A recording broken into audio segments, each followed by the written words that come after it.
I am your new boss. No. She walked into the office and laughter followed her every step. They thought she didn't belong, but they had no idea who she really was. Before we continue, comment your city or country below, and subscribe for more inspiring stories. She wore a faded skirt, plain blouse, and scuffed shoes that still carried dust from her rural hometown. Her hair was neatly tied back, no makeup, no luxury bag, just simplicity. As she entered, eyes rolled, whispers spread like wildfire, and a few snickers escaped. "Who even let her in here?" someone muttered. To them, she looked like an outsider, maybe an intern. Nobody imagined the truth about who she really was. One man smirked and called out, "Deliveries are out back, sweetheart." Another laughed. "Maybe she's here to shadow the janitor." A pair of employees leaned together, whispering loud enough for her to hear, mocking her dusty shoes. Every word stung, but she never reacted. Instead, she kept walking with quiet grace, her small smile unshaken. They thought they'd crushed her spirit, but in reality, they were only fueling the moment that would soon leave the entire office speechless. She grew up in a farming village so small it barely appeared on maps. Nights were often dark because electricity flickered on and off. Every morning she walked miles on dusty roads just to reach a school with broken desks and few books. When lessons ended, she hurried home to help her grandmother fetch water, tend the goats, and work in the fields.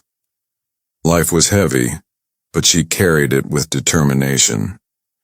Even as a child, she balanced responsibility with ambition, refusing to let hardship define her dreams or future.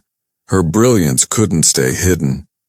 She earned a rare scholarship that lifted her from farmland to the halls of a prestigious university. The transition wasn't easy. She faced culture shock, endless stares, and doubts from classmates who underestimated her. But she worked nights, cleaning dorms, tutoring peers, and taking part-time jobs just to survive. Step by step, she proved herself. By graduation, she was at the very top of her class. Professors remembered her not just for grades, but for resilience, intelligence, and unshakable leadership. After years of achievement, her name appeared on a confidential list of candidates to rescue a historic but failing corporation.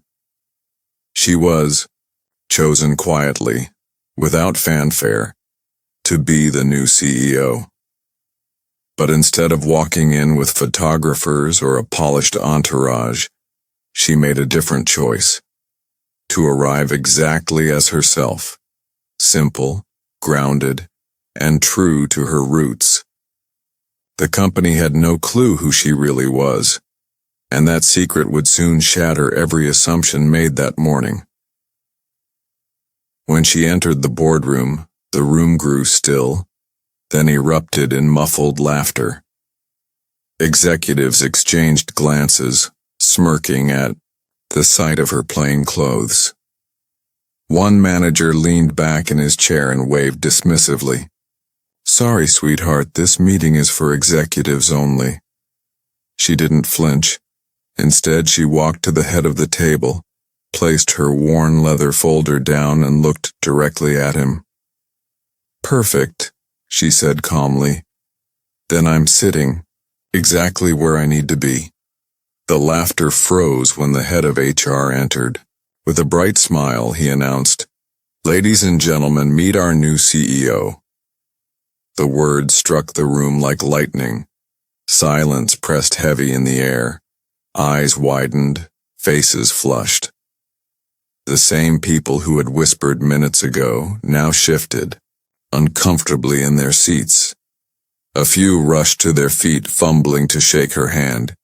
She returned each handshake with quiet grace, her memory recording every face and every insult. She stood tall at the head of the table, her voice steady and calm. I grew up in a place where people didn't expect much from girls like me. I wasn't supposed to be in this room, but here I am. Her eyes scanned the table. Some of you judged me this morning. Don't worry, I noticed, but I didn't. Come to fit your system. I came to rebuild it. Her words fell like thunder. No one laughed now. In the weeks that followed, her leadership spoke louder than any entrance ever could. Toxic managers who thrived on fear were swiftly removed. Promotions came not from favoritism but from proven merit.